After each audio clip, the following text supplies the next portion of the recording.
Hello and welcome to Back to the Book. It's time to relax and enjoy some of the finest literature ever written in English. You join me today for a reading from Pride and Prejudice by Jane Austen. It's Christmas time, which brings more new relatives to Longbourn House. If you're sitting comfortably, then I'll begin. After a week spent in professions of love and schemes of fidelity, Mr. Collins was called from his amiable Charlotte by the arrival of Saturday. The pain of separation, however, might be alleviated on his side by preparations for the reception of his bride, as he had reason to hope that shortly after his next return into Hertfordshire the day would be fixed that was to make him the happiest of men. He took leave of his relations at Longbourn with as much solemnity as before, wished his fair cousins health and happiness again, and promised their father another letter of thanks. On the following Monday, Mrs. Bennet had the pleasure of receiving her brother and his wife, who came as usual to spend the Christmas at Longbourn. Mr. Gardiner was a sensible, gentlemanlike man, greatly superior to his sister, as well by nature as education. The Netherfield ladies would have had difficulty in believing that a man who lived by trade, and within view of his own warehouses, could have been so well bred and agreeable. Mrs. Gardiner, who was several years younger than Mrs. Bennet and Mrs. Phillips, was an amiable, intelligent, elegant woman, and a great favourite with all her Longbourn nieces. Between the two eldest and herself especially, there subsisted a very particular regard. They had frequently been staying with her in town. The first part of Mrs. Gardiner's business on her arrival was to distribute her presents and describe the newest fashions. When this was done, she had a less active part to play. It became her turn to listen. Mrs. Bennet had many grievances to relate, and much to complain of. They had all been very ill used since she last saw her sister. 2 of her girls had been on the point of marriage, and after all there was nothing in it. "I do not blame Jane," she continued, "for Jane would have got Mr. Bingley if she could. But Lizzie! Oh, sister, it is very hard to think that she might have been Mr. Collins' wife by this time, had it not been for her own perverseness. He made her an offer in this very room, and she refused him. The consequence of it is that Lady Lucas will have a daughter married before I have, and that Longbourn estate is just as much entailed as ever. The Lucases are very artful people indeed, sister. They are all for what they can get. I am sorry to say it of them, but so it is. It makes me very nervous and poorly to be thwarted so in my own family, and to have neighbours who think of themselves before anybody else. However, your coming just at this time is the greatest of comforts, and I am very glad to hear what you tell us of long sleeves." Mrs. Gardiner, to whom the chief of this news had been given before in the course of Jane and Elizabeth's correspondence with her, made her sister a slight answer, and in compassion to her nieces turned the conversation. When alone with Elizabeth afterwards, she spoke more on the subject. "It seems likely to have been a desirable match for Jane," she said. "I am sorry it went off, but these things happen so often. A young man, such as you describe Mr. Bingley, so easily falls in love with a pretty girl for a few weeks, and when accident separates them, so easily forgets her, that these sort of inconsistencies are very frequent." "An excellent consolation in its way," said Elizabeth, "but it will not do for us. We do not suffer by accident. It does not often happen that the interference of friends will persuade a young man of independent fortune to think no more of a girl whom he was violently in love with only a few days before." "But that expression of violently in love is so hackneyed, so doubtful, so indefinite, that it gives me very little idea. It is so often applied to feelings which arise from half-hour's acquaintance as to a real strong attachment. Pray, how violently was Mr. Bingley's love?" "I never saw a more promising inclination. He was growing quite inattentive to other people, and wholly engrossed by her. Every time they met, it was more decided and remarkable. At his own ball he offended 2 or 3 young ladies by not asking them to dance, and I spoke to him twice myself without receiving an answer. Could there be finer symptoms? Is not general incivility the very essence of love?" "Oh, yes, of that kind of love which I suppose him to have felt." "Poor Jane! I am sorry for her, because with her disposition she may not get over it immediately. It had better have happened to you, Lizzie. You would have laughed yourself out of it sooner. But do you think she could be prevailed on to go back with us? Change of scene might be of service, and perhaps a little relief from home may be as useful as anything." Elizabeth was exceedingly pleased with this proposal, and felt persuaded of her sister's ready acquiescence. "I hope," added Mrs. Gardiner, "that no consideration with regard to this young man will influence her. We live in so different a part of town. All our connections are so different. And as you well know, we go out so little that it is very improbable they should meet at all, unless he really comes to see her." "And that is quite impossible, for he is now in the custody of his friend, and Mr. Darcy would no more suffer him to call on Jane in such a part of London. My dear aunt, how could you think of it?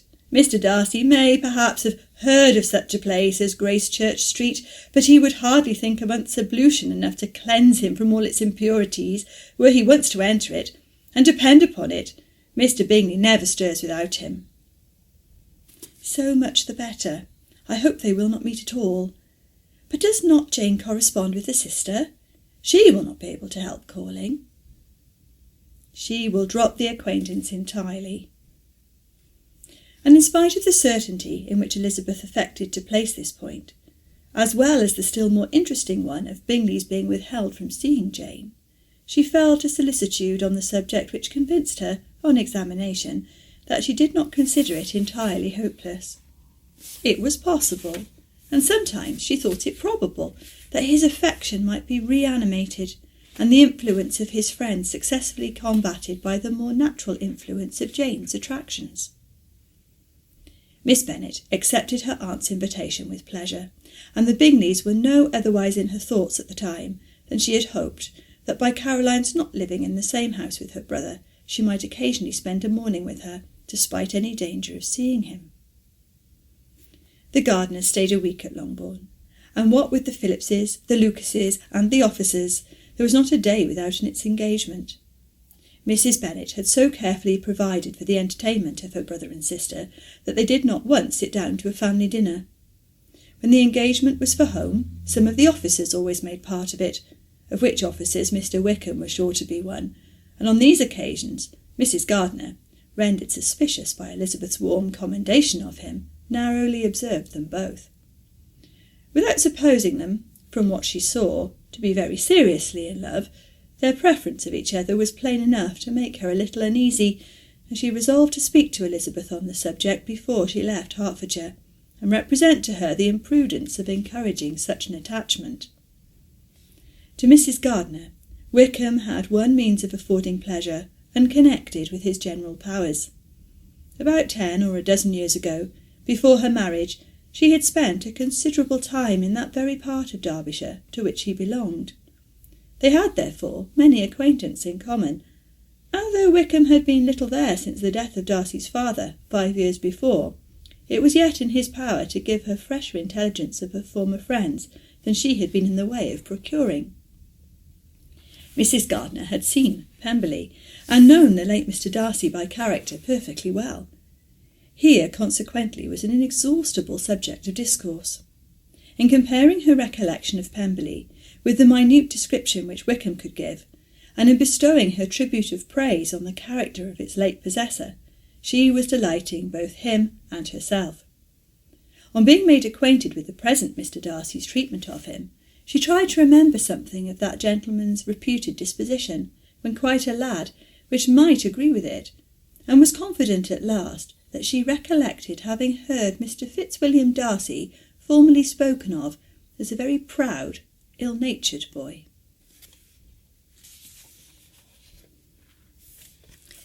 Mrs. Gardiner's caution to Elizabeth was punctually and kindly given on the first favourable opportunity of speaking to her alone. After honestly telling her what she thought, she thus went on. You are too sensible a girl, Lizzie, to fall in love merely because you are warned against it, and therefore I am not afraid of speaking openly.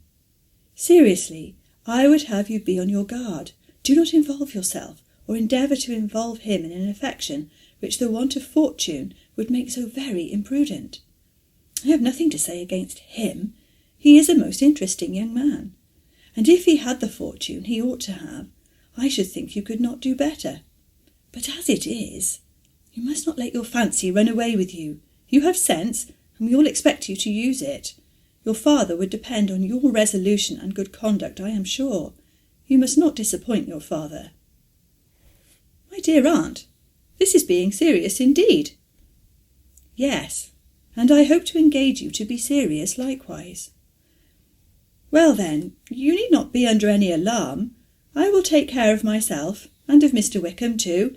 He shall not be in love with me if I can prevent it." "Lisbeth, you are not serious now." "I beg your pardon. I will try again. At present I am not in love with Mr. Wickham. No, I certainly am not. But he is, beyond all comparison, the most agreeable man I ever saw, and if he becomes really attached to me, I believe it will be better that he should not. I see the imprudence of it. Oh, that abominable Mr. Darcy! My father's opinion of me does me the greatest honour, and I should be miserable to forfeit it. My father, however, is partial to Mr. Wickham. In short, my dear aunt, I should be very sorry to be the means of making any of you unhappy, but since we see every day that where there is affection, young people are seldom withheld by immediate want of fortune from entering into engagements with each other, how can I promise to be wiser than so many of my fellow creatures if I am tempted? Or how am I even to know that it would be wisdom to resist? All that I can promise you, therefore, is not to be in a hurry. I will not be in a hurry to believe myself his first object. When I am in company with him, I will not be wishing. In short, I will do my best." "Perhaps it will be as well if you discourage his coming here so very often. At least you should not remind your mother of inviting him."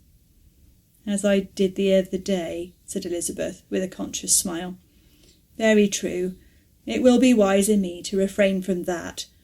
But do not imagine that he is always here so often. It is on your account that he has been so frequently invited this week. You know my mother's ideas as to the necessity of constant company for her friends. But really, and upon my honour, I will try to do what I think to be wisest. And now I hope you are satisfied." Her aunt assured her that she was, and Elizabeth, having thanked her for the kindness of her hints, parted. A wonderful instance of advice being given on such a point without being resented. Mr. Collins returned into Hertfordshire soon after it had been quitted by the Gardiners and Jane, but as he took up his abode with the Lucases, his arrival was no great inconvenience to Mrs. Bennet.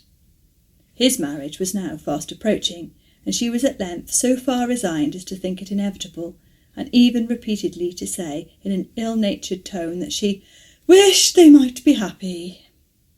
Thursday was to be the wedding day, and on Wednesday Miss Lucas paid her farewell visit, and when she rose to take leave, Elizabeth, ashamed of her mother's ungracious and reluctant good wishes, and sincerely affected herself, accompanied her out of the room. As they went downstairs together, Charlotte said, "I shall depend on hearing from you very often, Eliza. That you certainly shall. And I have another favour to ask. Will you come and see me?" "We shall meet often, I hope, in Hertfordshire." "I am not likely to leave Kent for some time. Promise me, therefore, to come to Hunsford." Elizabeth could not refuse, though she foresaw little pleasure in the visit. "My father and Maria are to come to me in March," added Charlotte, "and I hope you will consent to be of the party. Indeed, Eliza, you will be as welcome to me as either of them." The wedding took place. The bride and bridegroom set off for Kent from the church door, and everybody had as much to say or to hear on the subject as usual. Elizabeth soon heard from her friend, and their correspondence was as regular and frequent as it had ever been. That it should be equally unreserved was impossible. Elizabeth could never address her without feeling that all the comfort of intimacy was over, and though determined not to slacken as a correspondent, it was for the sake of what had been, rather than what was. Charlotte's first letters were received with a good deal of eagerness. There could not but be curiosity to know how she would speak of her new home, how she would like Lady Catherine, and how happy she would dare pronounce herself to be. Though, when the letters were read, Elizabeth felt that Charlotte expressed herself on every point exactly as she might have foreseen. She wrote cheerfully, seemed surrounded with comforts, and mentioned nothing which she could not praise. The house, furniture, neighbourhood, and roads were all to her taste, and Lady Catherine's behaviour was most friendly and obliging. It was Mr. Collins's picture of Hunsford and Rosings rationally softened, and Elizabeth perceived that she must wait for her own visit there to know the rest. Jane had already written a few lines to her sister to announce their safe arrival in London, and when she wrote again, Elizabeth hoped it would be in her power to say something of the Bingleys. Her impatience for this second letter was as well rewarded as impatience generally is. Jane had been a week in town, without either seeing or hearing from Caroline. She accounted for it, however, by supposing that her last letter to her friend from Longbourn had, by some accident, been lost. "My aunt," she continued, "is going tomorrow into that part of the town, and I shall take the opportunity of calling in Grosvenor Street." She wrote again when the visit was paid, and she had seen Miss Bingley. "I did not think Caroline in spirits," were her words, "but she was very glad to see me, and reproached me for giving her no notice of my coming to London. I was right, therefore. My last letter had never reached her. I inquired after their brother, of course. He was well, but so much engaged with Mr. Darcy that he scarcely ever saw him. I found that Miss Darcy was expected to dinner. I wish I could see her. My visit was not long, as Caroline and Mrs. Hurst were going out. I dare say I shall soon see them here." Elizabeth shook her head over this letter. It convinced her that accident only could discover to Mr. Bingley her sister's being in town. 4 weeks passed away, and Jane saw nothing of him. She endeavoured to persuade herself that she did not regret it, but she could no longer be blind to Miss Bingley's inattention. After waiting at home every morning for a fortnight, and inventing every evening a fresh excuse for her, the visitor did at last appear. But the shortness of her stay, and yet more, the alteration of her manner, would allow Jane to deceive herself no longer. The letter which she wrote on this occasion to her sister will prove what she felt. "My dearest Lizzie will, I am sure, be incapable of triumphing in her better judgment at my expense, when I confess myself to have been entirely deceived in Miss Bingley's regard for me. But, my dear sister, though the event has proved you right, do not think me obstinate if I still assert that, considering what her behaviour was, my confidence was as natural as your suspicion.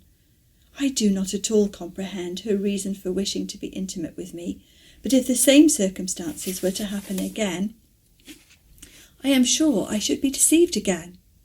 Caroline did not return my visit till yesterday, and not a note, not a line, did I receive in the meantime.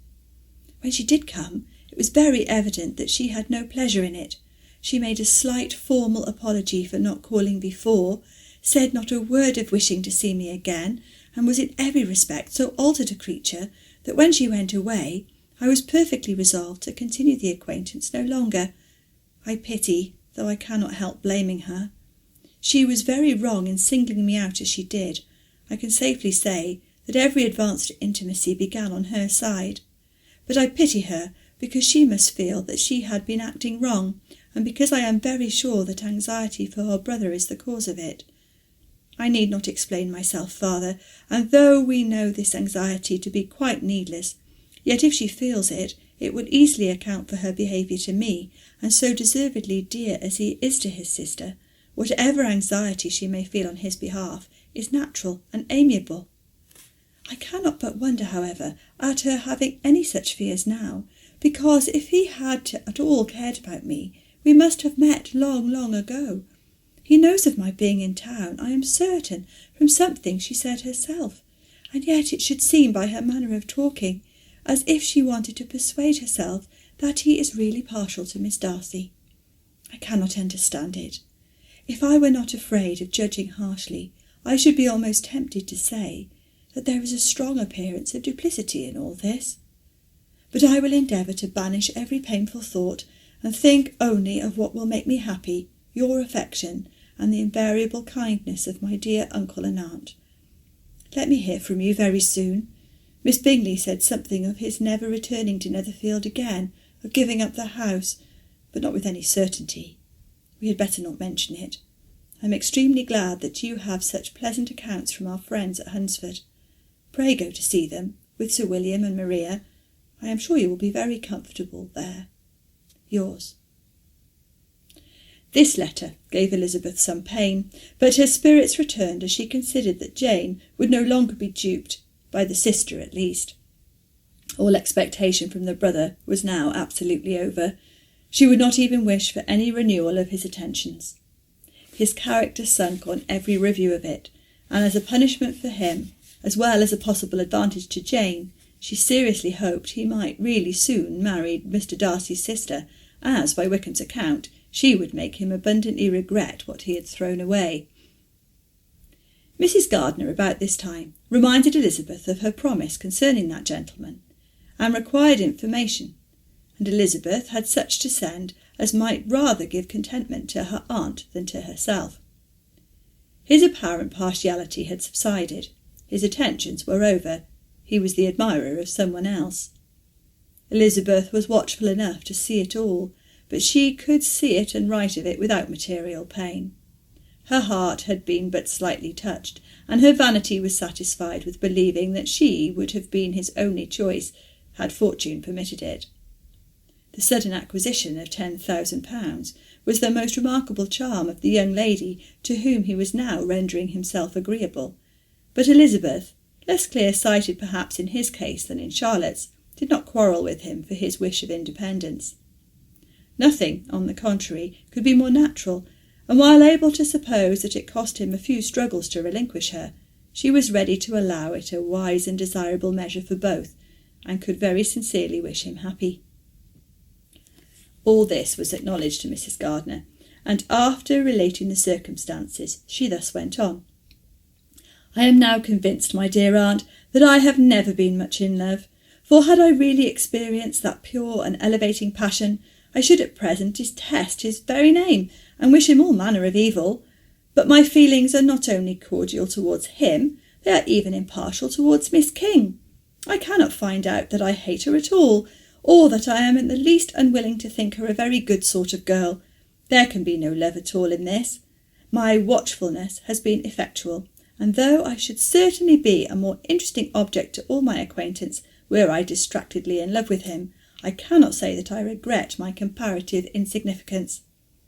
Importance may sometimes be purchased too dearly. Kitty and Lydia take his defection much more to heart than I do. They are young in the ways of the world, and not yet open to the mortifying conviction that handsome young men must have something to live on, as well as the plain. Thank you for listening. If you'd like to join me next time for more from Pride and Prejudice, don't forget to like and subscribe to our channel, and I look forward to seeing you next time. Goodbye.